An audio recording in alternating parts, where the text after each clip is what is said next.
Welcome back to this week's episode of the Seatown Podcast, where Seattle business owners, entrepreneurs, and community leaders are invited on to share their stories with us. Well, thank you, Dave, for joining me this morning. I'm sitting here with Dave McCoy of Emerald Water Anglers, the owner and fly fishing guide. Would you mind just telling me and your guests, or my guests, my listeners, a little bit about what you do, how the shop got started? Sure.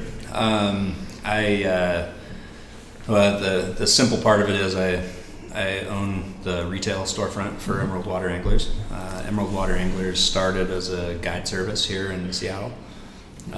Basically, legally, I think it was in 2001, but the company name and everything, the whole idea of it started in 98 or 99 when I was living in Telluride.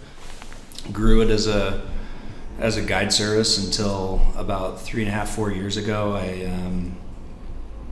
Various forces within the community and within kind of my life just said it's time to add the retail component to the business. And so I went about finding somebody to help me do that, and that was quick and easy.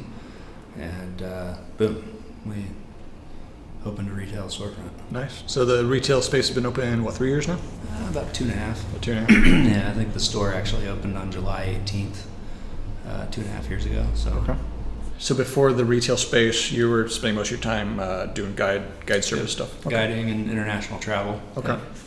Okay, and you're based out of Seattle, or you're in Colorado all the time? Yeah, okay. Seattle. Okay. Yeah, it was moving to Seattle from Telluride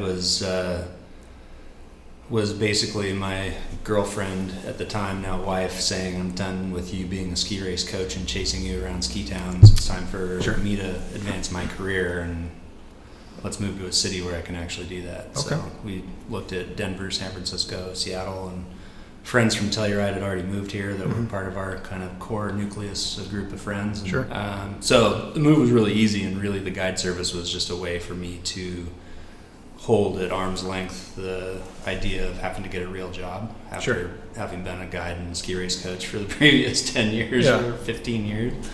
My wife, to her infinite credit, gave me enough space and then was able to support us long enough to where this thing got off the ground enough for it to be legitimate. Sure. Well, hopefully you guys are liking it here. I mean, I've always said that Seattle's a pretty small city for being a big city. So absolutely, I couldn't agree more. Yeah. Very, very tiny town for a big city. Yeah. Now, before we kind of started recording, you're kind of talking about how in your industry, a lot of people, tour guides and stuff, don't really treat it as a real job. You kind of made a little joke about, your wife kind of supporting you while you do this, so you don't have to get a real job. I mean, it seems like you got a pretty legit, business going on there. It's legit now, yeah.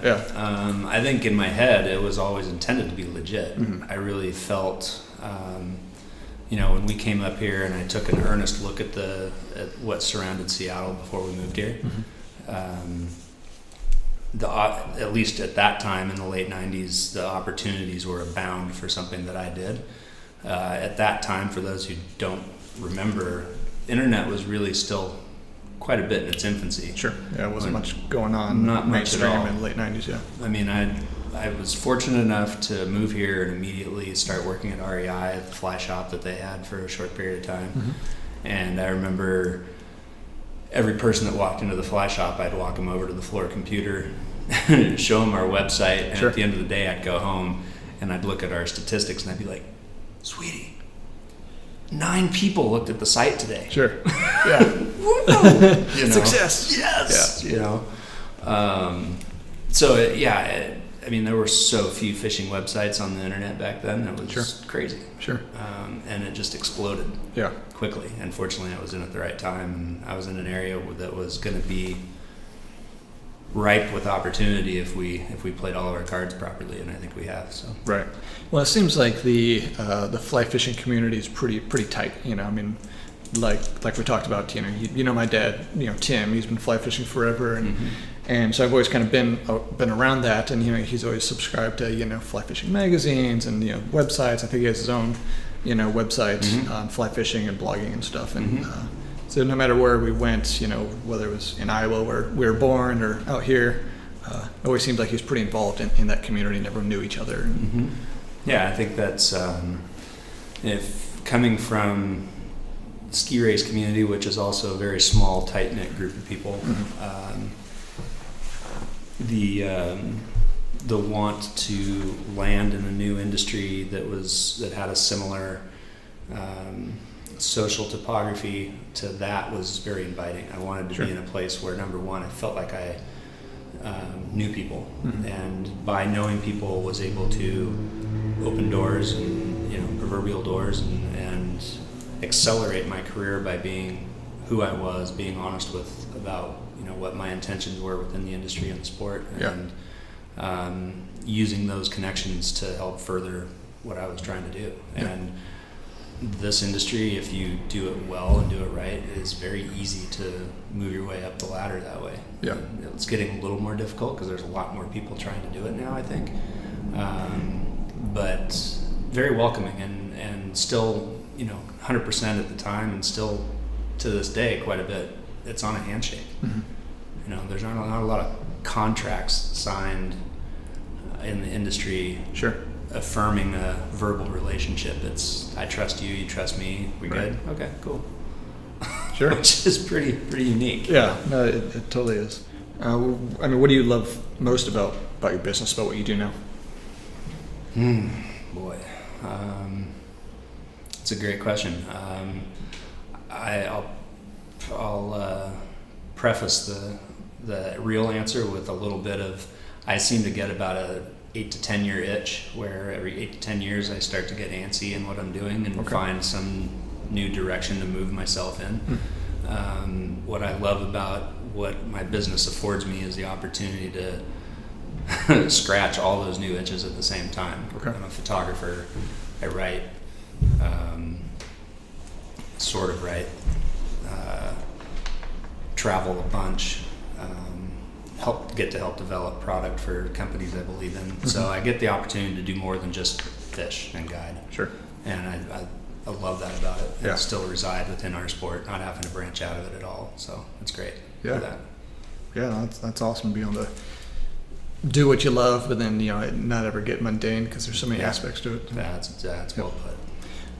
What would you say your biggest challenge was when you first started your business, this current business? Well, it's funny. I look at it as tiers. So I think the first was just being new to Seattle, the Pacific Northwest in general. Whether you're in Seattle, Portland, Bend, Eugene, are all really rich with fly fishing history in this region, and so being a newcomer to the sport at the time was difficult. The people in place doing what I was trying to do at the time had been there for a long time, were industry leading, personalities themselves when I arrived, and so being a kid on the block in anything, you're gonna get you're gonna get ignored, kicked around, whatever. And I think that's just part of the challenge of how much you're willing to persevere and see it through when you start something. And so that was first the hardest. Number two was, I came from a place where you really only had to know trout, and this is a little more specific to the sport and the industry. And then I moved here, and it wasn't just trout; it was trout on the east side, trout in the mountains and small waters, then trout in salt water, then there was steelhead, then there was salmon, and then if you wanted to, you could go into carp and bass and pike and muskie. And so the number of species and the sheer quantity of water that you needed to become, quote, expert in was substantially larger than the pool you had to know guiding in one town in Colorado. Sure. So that was another huge hurdle, was just every day going out and seeing new water. Yeah. On the guiding side of things, do you kind of stay to Washington, to the Northwest, or you go all over? Or? No, on the guiding side, in the beginning, the idea was to travel to where the guiding was easiest and best at any given time via those connections I talked about earlier. Say, hey, I want to come back down and guide for you again in June on the Black Canyon. Oh yeah, sure, come on down. And once you get married and stuff like that, leaving for a month or 2 months at a time to be in another part of the world just doesn't. Sure. If you care about your marriage, typically doesn't fly really well. Right. So that lasted for about 2 years, okay. and then I pretty much stuck to here. But the idea of all of the clients I was meeting here, all the new customers that we were gaining by being here, hadn't been to a lot of the places I'd been to before. So it was a very easy transition to just be talking to them about places I was very familiar with, and therefore that really helped push and grow the travel side of our business. Okay. What would you say is the greatest challenge that you face in your business right now? There's a lot. Like so many. Don't you know where to start? I don't. Okay. I mean, I can look at it strictly from the retail store component, and to this day, small, individually owned retail stores are still, fighting an uphill battle against an ever growing Amazon presence of sure. order now, get it today, that immediate satisfaction type of stuff. Yeah. So just the internet sales in general, there's that.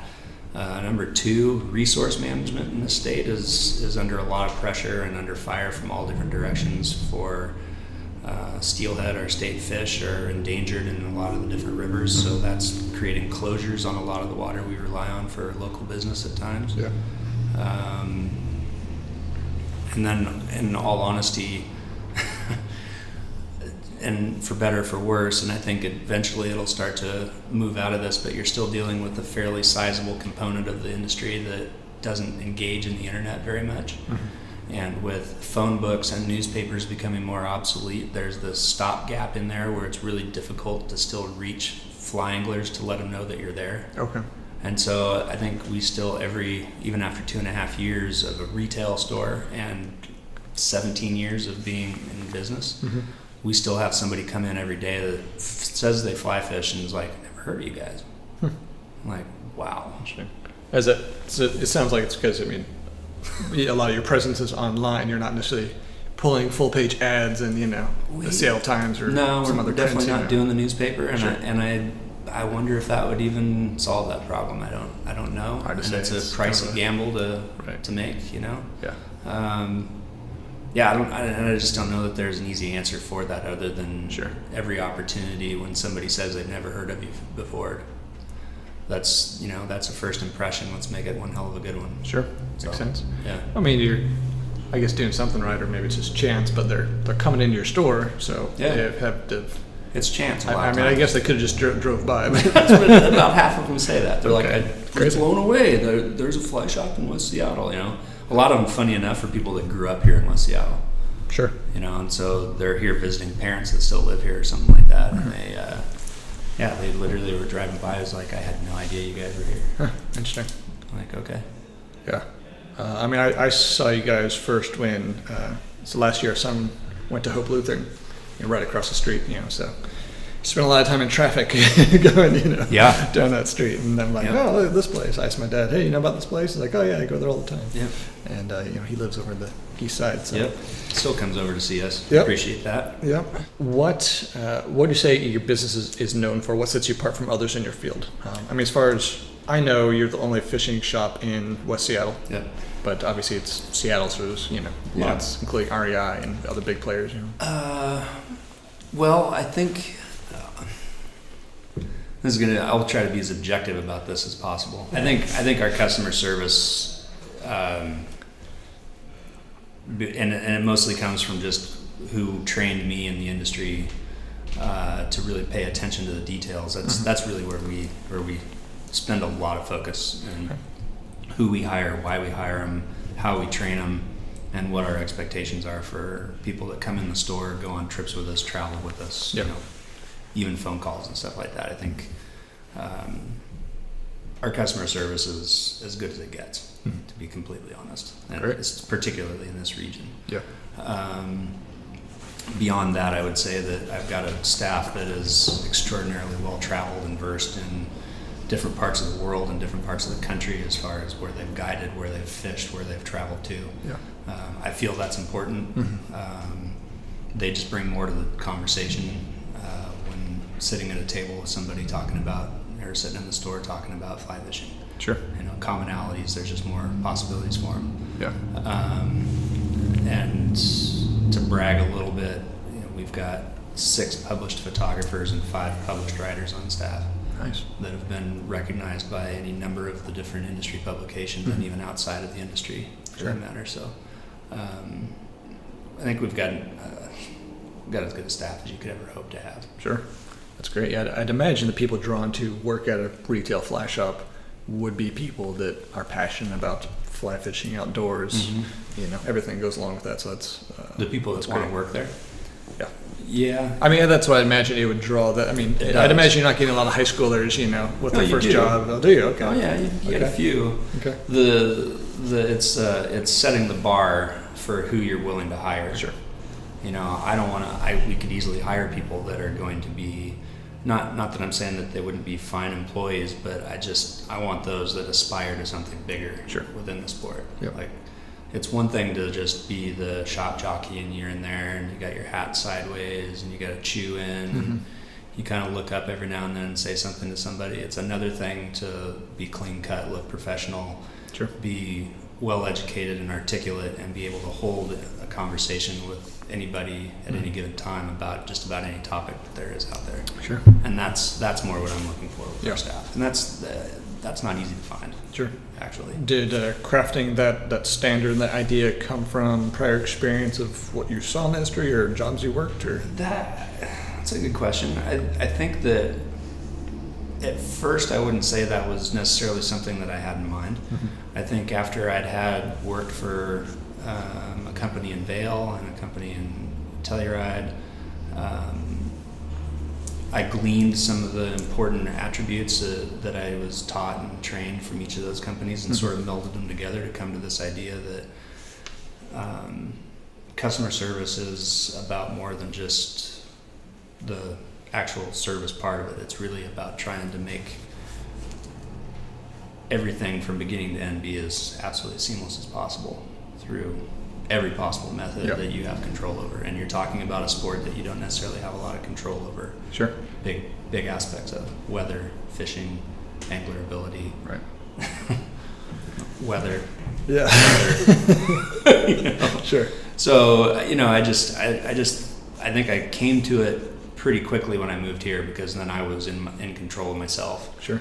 And I knew that it was going to make a difference if everybody that I had experienced it through my eyes, what I'd been trained. And when I looked around at what existed here at the time, nobody was doing it. Sure. So it was going to stand out like a sore thumb. Right.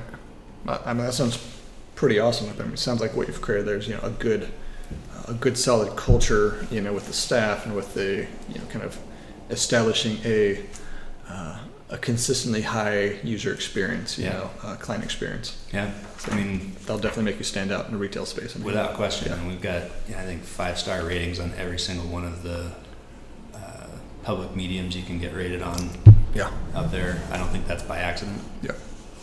And we're not fishing for those comments. Those are all voluntarily. Yeah. You have the drum. Those are all voluntarily put forward. And, sure. And, just looking at how much repeat clientele we have from, we have people from 10 years ago that are back in town for business, and we're the first person they call again. Sure. That's awesome. That says something. Yeah, it's got to be a great feeling. Yeah, it's great. Kind of move into the next section of the interview. What do you say the first 90 minutes of each day looks like for you? I hate to do this to you, but every day is a new day. Okay. As much as I try to create routine, I think that because we've got so many different balls in the air with what our business does, just to touch on them, we've got the travel component, we got our guide component. Within the guiding component, we've got a new women's program that we're launching again. We've got all of our local stuff. Those seasons are ever changing, so every month something's altering a little bit. I've got my photography business that I am constantly trying to keep tabs on and grow. And then I actually run social media for Patagonia Fly Fish for our global accounts of Instagram and Facebook. And so I guess my 90 minutes in the morning is get up and attack the computer and try to push out when it's appropriate all the necessary media that needs to go out for the day, or at least to start the day. Get my daughter up, get her to school, and then immerse myself back in whatever I left hanging when I got her up. So. Sure. So Probably really not different than anybody else's day, really. Sure, it sounds like most small business owners I know. Like it's kind of controlled chaos. Sometimes there's no control. Absolutely. So, yeah, it's not I wish it was get up and stroll through my back 40 with a cup of coffee and watch the elk roll by and stuff like that. Some organic tea and some yoga and meditation. I'd love to have it be like that. Yeah. Not yet. Yeah. There's usually that's, here's the ideal what I'd like to see, and here's how it actually happens. Yeah, right. What would you say is your greatest strength? Personally or company? Both. Personally, I think I'm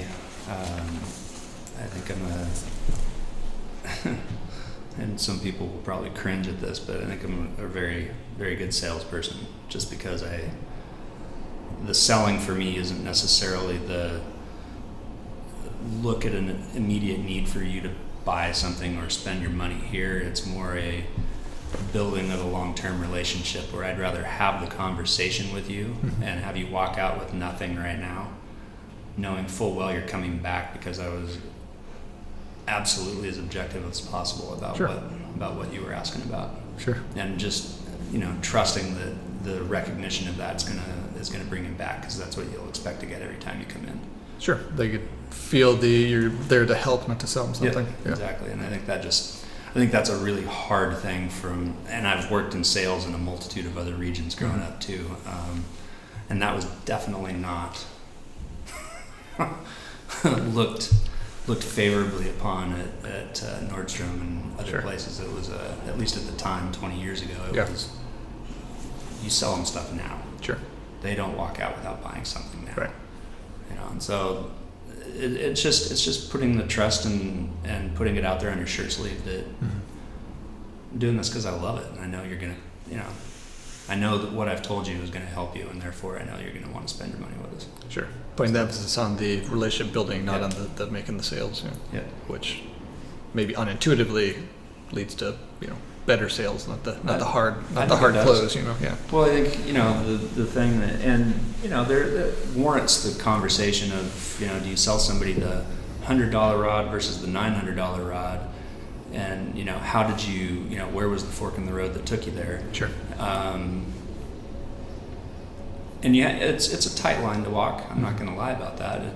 You have to navigate that road fairly carefully so that you're not feeling like you're pressuring, but also not underselling your consumer that wants to spend more money. Like, sure, don't just let them undermine their own want to have the nicest thing possible if that's really what they want. And right. that takes a fairly high level conversation to try to get out of people sometimes. Sure. But at the same time, the person that is not going to be able to afford that. Yeah. And walks out still feeling great about what they bought, is eventually, I'm positive, going to come back and upgrade at some point. So it's not just the one-time sale, it's a lifetime of having them come in and upgrade and change and expand and diversify what they're doing in the sport. So yeah, sounds like a great way to approach it. Great philosophy. What is one habit that you wish you had? Habit? One habit. Wow. I don't know if I saw that on the questionnaire before I got in here. One habit that I wish I had. Okay, I know what that is. I would say that I have the uncanny ability to state how I feel on subjects without any sort of buffer sometimes, and I wish I had a little bit better retention and recalibration of how I approach and say things to people sometimes. Okay. And the people who know me that listen to this will laugh their butts off when they hear that. Wish you had a better filter. Right. Now, what are you passionate about? I mean, clearly outdoors, fishing, that sort of thing, but is there anything particular that particularly that comes to mind. I mean, obviously, you're concerned about, the client experience and that being really good, the culture of the store, that sort of thing. I mean, can you kind of narrow down like what passion drives, like how you do business? Man, that is a hard question. I mean, initially I was going to say I'm passionate about trying to help educate our base about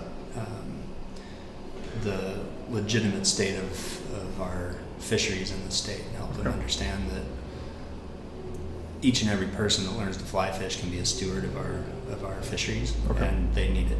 Yeah. From Puget Sound to small creeks to Steelhead rivers to salmon, everything. We're growing exponentially in the city, and there's just more and more pressure on everything. And policy for management isn't necessarily totally in place to take the best care of a lot of those fisheries, and it's going to be the public's loud voice that's going to help structure that management properly for the future. And when you have a kid, you have we have a 5-year-old son. 5-year-old, Yep. yeah. So I don't know about you, but when my daughter was born, sometime in that first year, a light switch went on in my head, and it just was no longer about me. It was about her. It was about everything I'm going to do now is going to be for the sake of her having the same opportunities that I had. And so that really drives a lot of personally what I do, and how I view what we do as a sport, because it's a fun sport. Yeah. We love it. But it can be so much more. It has the ability to be so much more. Sure. So, I mean, I'm sure you could talk at length, about that, the kind of the stewardship of the resources and how that affects fishing. I mean, in a nutshell, like what would that message be? Or I guess more specifically, how can fellow fishers contribute to making sure that those resources are there in the future? Getting involved. Okay. Yeah. They're talking like policy, local policy. Yeah, just clubs that are participating in NGOs that have the ear of politicians around here that help them direct the right message to the WDFW and above them, NOAA and other agencies, so that they're making the right decisions, because really what those decisions come down to is latitude and path of least resistance, if you will, for management policy. And if the loudest voice is, telling those agencies that everybody wants to catch and keep all of their fish, then that's where management policy is going to sort of drive itself. But if you look at where the state is now versus where it was 20 years ago, I think most would agree the fishing here was exponentially better for nearly everything that we fish for currently. Okay. And so that's a hindsight for policy that they haven't done a good enough job. But at the same time, 20 years ago, how loud a voice could the public have had? It was pre-social media. A lot of the NGOs weren't even in existence that are in today that were trying to drive that policy, and how effective were they at delivering that message to those policymakers. Right. So I think everything's has been made easier for the public to get involved, and it's just a matter of being able to relay that invitation, if you will, to people, obviously at a level that they're comfortable hearing it. That if they care, they should take a little bit of their time and help. Right. Well, let's get specific. I mean, what are some of those organizations? What are some of those organizations that you'd recommend people? There's a whole bunch of them. Puget Soundkeeper Alliance, working very hard to keep Puget Sound's waters clean. They're also watchdog for Superfund sites and working very hard on the coal train projects that are going on right now. Pretty heavy-handed battle going on that in this region right now. Wild Steelhead Coalition, working specifically on policy for managing our state fish, the wild steelhead. Wild Fish Conservancy. Sadly, it does need to go to litigation sometimes, and they've been a pretty good facilitator of getting courts to make judgments and force policy in the direction that we feel like it needs to go, plus the amount of science that they do to support the reasons why they take those stances in court. Trout Unlimited does some great work on habitat restoration and stuff in the entire region. Save Our Wild Salmon is working hard on regaining salmon populations, and currently their biggest issue right now is probably the upper Snake River dams and trying to get those removed to help free up the migrating fish back to their spawning habitat. There's a ton of them. Those are specific ones to our industry, more or less. Obviously, you can go bigger and go to Nature Conservancy and so on and so forth. But those are the ones I work pretty closely with. Okay. Can you tell us about one of your worst entrepreneurial moments? I think the one that is probably the hardest for any entrepreneur, any business owner, period, is just staffing your growing business, and that is. That's been a bit of a learning process, isn't it? Yeah, I think I've done fairly well with it, but I think that it's a ongoing challenge.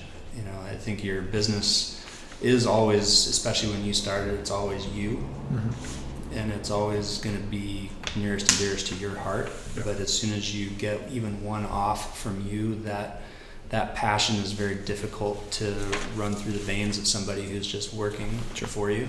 And so the idea of trying to find people that as closely as possible mirror all the same values that you do, in work ethic, in ideals, and every single aspect of what they're going to do when they work for you and when they're not. Yeah. It behooves you to be as diligent as possible in making sure that every person that you give a nod to work for you is as close to you as you can possibly become. Sure. I know a lot of people would look at that as a challenge because they don't want two chiefs in the running there, but I honestly believe that being able to let go of the reins and let somebody that's that close take on some of that responsibility even more closely embodies them to you, and therefore your business is going to be more lucrative and more beneficial to that. Sure. It's a very hard thing to do. Yeah, no, I'd imagine. I mean, it's. Have you ever read the book Good to Great, Jim Collins? Yeah. I think what you're alluding to is basically getting the right people on the bus, right? Absolutely.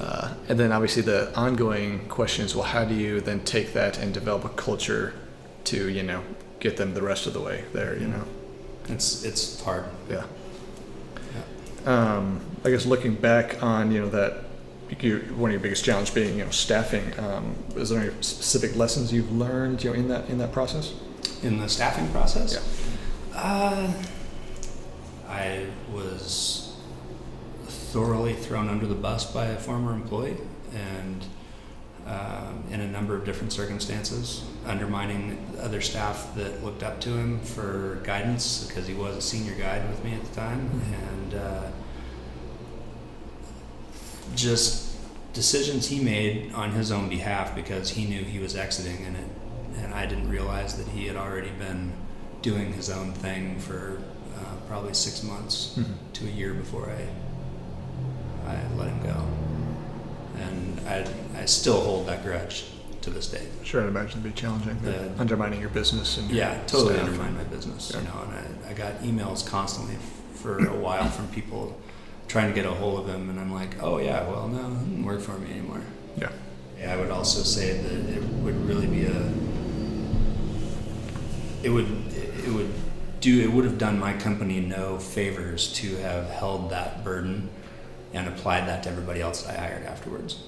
Trust is obviously one of those things that's very difficult to earn, and once broken is incredibly difficult, if impossible, to earn back. Sure. So being able to get over that and wipe my own personal slate clean and still be able to implicitly trust everybody I hired because it's a new relationship and it's just going to be what it's going to be, and letting them inside of me enough to know that I'm all in with them if they'll do the same. So. Sure.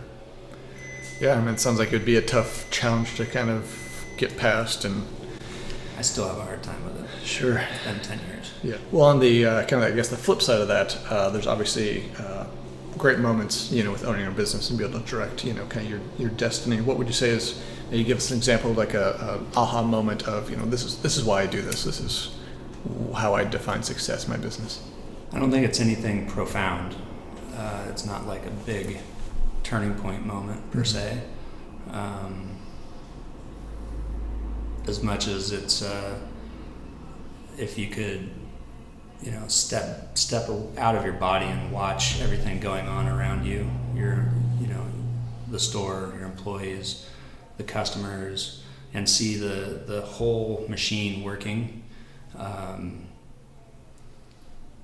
and take enormous pride in every single little cog that's working really well at that time, given all the different things that are going on.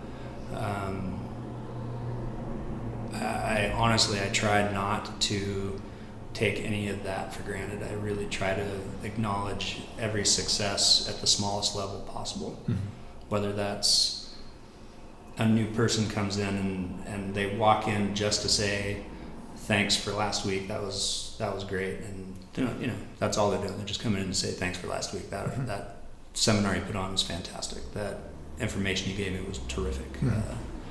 Or you get a text from the water of somebody and the first fish that they caught because of talking to you or taking a school or a casting class, I lump it all together, but I pay attention to all of that minutia. It's really hard not to. I don't think you should. Yeah. So it sounds like, kind of summing it up, it's like kind of those little things that really make it worthwhile. It is baby steps. Yeah. It's all the little ones are going to get you there. Sure. And as soon as you start to ignore the little ones, at least in my opinion, in our sport, I think as soon as you start to ignore the little ones, your foundation starts to fall away, and eventually you're going to find collapse. Yeah. So kind of moving into the final section, that calls kind of the lightning round, kind of quick questions, quick responses. In the past, what was holding you back from becoming the entrepreneur that you are today? Money. Money, that's a big one. What's the best advice you've ever received? Jump in with both feet and give 100% of yourself to it. Unconditionally. I like that. What is one personal habit that contributes to your success? Sense of humor. Do you listen to Tim Ferriss's podcast at all? I don't have time to listen to shit. Yeah, I used to when I used to have a commute, but no, I haven't. Okay. So, what does he do for his podcast? I didn't even know he had one actually. Yeah, well, so you know who he is. Yep. Okay, so his podcast is kind of along the same vein of his other things. He kind of takes industry leaders and interviews them, kind of draws out their story, and kind of goes against the grain on a lot of stuff. But he does certain segments where he calls it drunk dialing, where basically he'll sit down with some scotch, whatever, and call up a fan or someone who had a question, and by the end of it, he's you could turn around, awesome. It's pretty funny. You got to throw that kind of color into stuff like that, otherwise it's just too boring. Yeah, that is funny. I'll have to listen to one of those.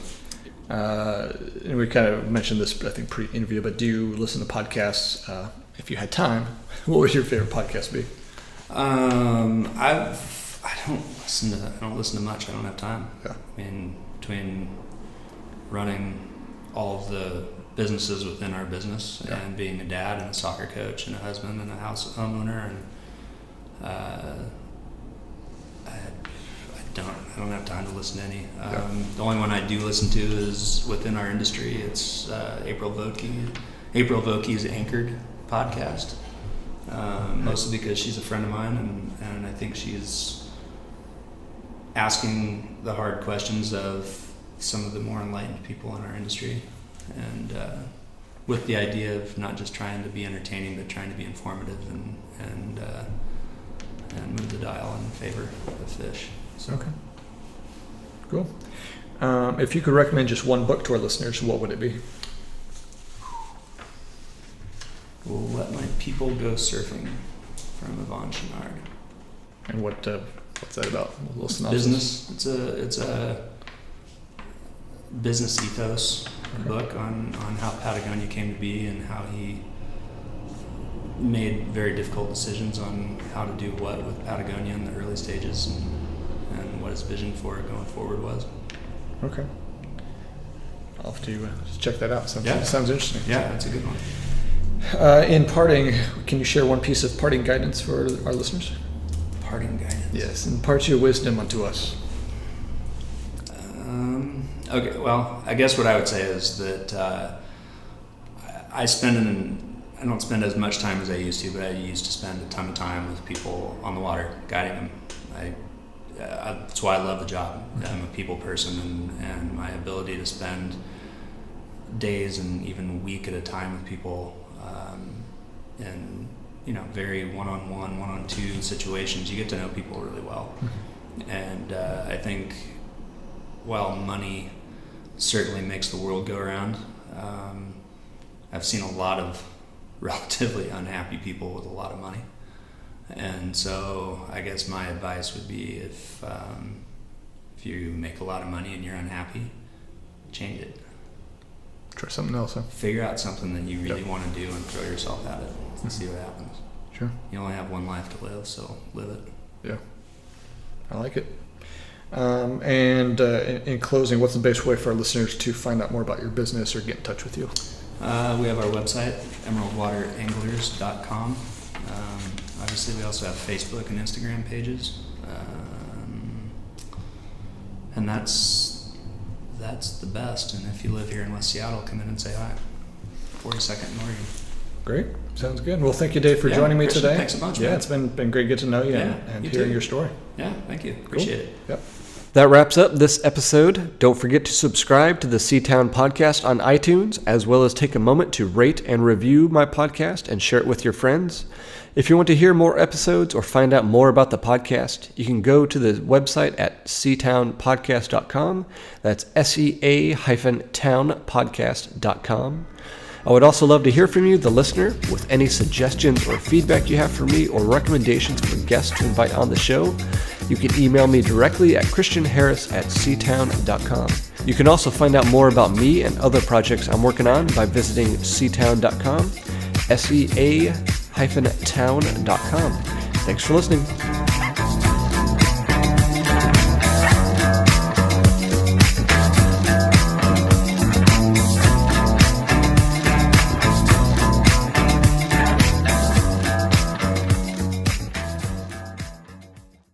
Sounds good. So you said you've done interviews before. What what platforms or what? Mostly within our industry. Okay. And then I used to do a video podcast with a friend of mine called Skate the Fly, and we interviewed people via Skype during that and drank a lot of beer and made asses of ourselves. Nice. So you're totally familiar with this process. Yeah. Yeah. That's awesome. So bring all the beer out and let's. Yeah, I got some. You want one? You thirsty? Sure. I'll Sure. have beer. Yeah. Okay. If you can have one. Yeah. All right. Yeah. Let's do that. I do what I want. That'll loosen. I know. Me too. Right back. All right.